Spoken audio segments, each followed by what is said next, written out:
Армысыз оқушым, сіздермен байланысқа шыққалы көп болды. Менің есімім Сәлім Қойшыбай. Мен сіздерді Назарбаев зияткерлік мектебі мен білім инновация лицейіне дайындаймын. Бүгінгі біздің қарайтын есептеріміз ол Назарбаев зияткерлік мектебінде келетін топ 5 сандық сипаттамасы. Алғашқы есептерге назар аударайық. 0,120 қосылған 0,4, 0,72 қосылған 0,400. Бұл есептерді қалай шығарамыз? Үтірге назар аудармасақ болады. Қараңыздар, 120, 104. Сондықтан 120-ға қоссақ 4-ті жеткілікті. Мына жетті 0,172, яғни жай ғана 72-ке 400-ді қоссақ жеткілікті. Екеуінде де үтірлерін бірдей 3 орынға жылжыттық. Енді қараңыз, 72-ке 400-ді қоссақ көп сан аламыз, 120-ға 4-ті қоссақ көп сан аламыз. Әрине 120-ға 4-ті қоссақ бұл жерде 724, бұл жерде бізде 472.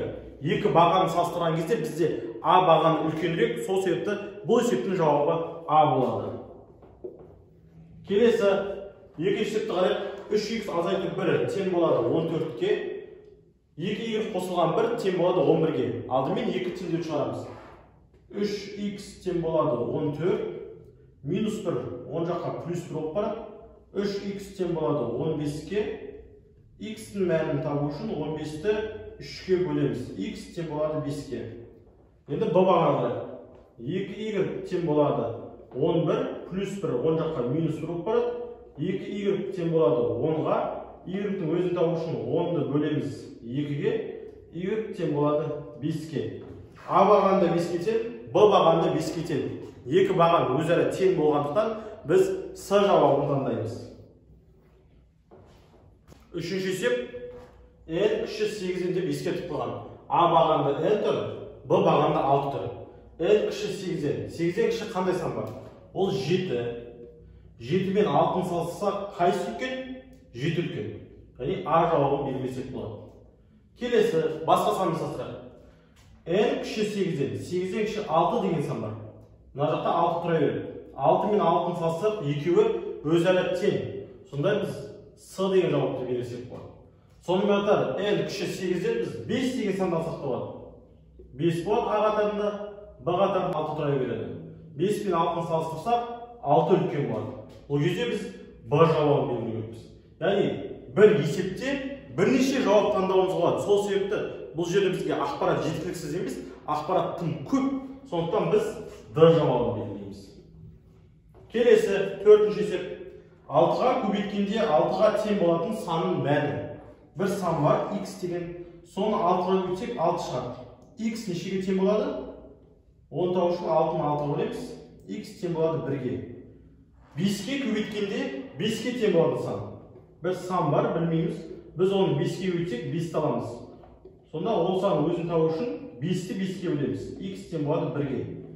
Екі жақта да x-тің мәні 1-ге тең болып, яғни бұл бізде С жауабы. Бұл есептерді қараңыз, қандай санды 6-ға көбейтсем 6 болады деп ойлаңыз. Бұл әрине 1 деген сан. Бұл жерде теңдеу шығарып, оларды бөліп отырудың қажет жоқ. Неғұрлым тез шығару керекпіз. Шын тесте сізге бұйырса 30 минутқа 60 есеп береді. 60 есеп дегеніміз ол 120 тапсырма. Яғни сізге екі бағанға бөлінеді. А бағанда 60 тапсырма, Б бағанда 60 тапсырма. Сонда сіз 120 тапсырманы 30 минутта үлгеру керексіз. Яғни бір тапсырмаға, бір бағанға 15 секундтан артық ойланбайсыз. Солай тезірек шығарсақ біз ұтатын боламыз. Сол себепті сізге неғұрлым жеңіл есептерді тезірек табу алуға кеңес беремін. Содан кейін барып қиын есептер шығаруға. Егер сізде қиын есепке ұзақ уақытыңызды бөліп 5 минут, 3 минут шығарсаңыз, қалған 50-60 есептерге уақыт жетпей қалады. Сондықтан сәл асығу керек. Сіз қай қаладансыз, дайындығыңыз қалай?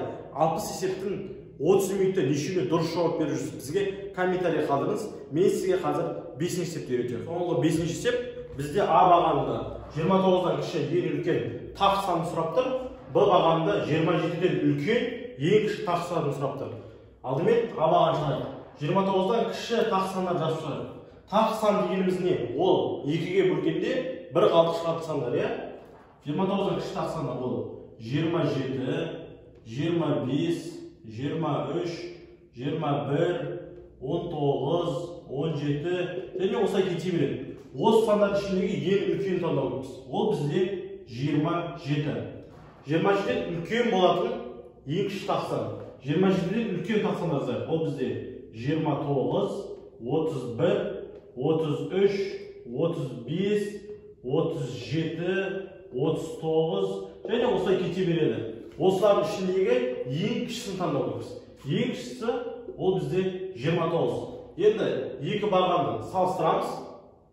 27 үлкен бе, 29 үлкен бе? Әрине 29 үлкен. Бұл есептің жауабы Б болады. Құрметті оқушым, сізге осы 5 есеп ұнады деп ойлаймын. Осы 5 есепті класстастарыңызға, достарыңызға, WhatsApp-та, топтарға барлығына таратыңыз. Егер бұл видео 5000 көрілімнен асатын болса, мен сіздерге бұның жалғасын түсіріп беремін. Достар, сіздерге шағын бір конкурс ұйымдастырғым келіп тұр. Бүгін 17 ақпан, бір аптадан соң 25 ақпан күні біз оны жариялаймыз. Біздің шартымыз осы жерге пікір қалдырасыз. Ең көп лайк жинаған пікірге 3 адамға біз марафондарды сыйлыққа береміз. Бізде сонымен қатар сатылымда 2 марафон, бір қабылдау емтихан тесті, бір бақылау жұмысы және КТЛ интенсив деген онлайн курстарымыз бар. Егер де онлайн курстарды бақылау жұмыстарын сатып алғыңыз келсе, төмендегі номерге жазын. Сізге менің көмекшім хабарласып, жазып көрсетеді, қандай есептер бар, ішінде қандай тақырыптар бар екенін. Бізбен бірге болғаныңызға көп рахмет. Егер осы видео 5000 қаралымнан көп жинайтын болса, мен сіздерге оның жалғасын түсіріп беремін. Рахмет, сау болыңыздар. Бұйырса, Назарбаев зияткерлік мектебі мен білім инновация лицейіне бірге түсейік.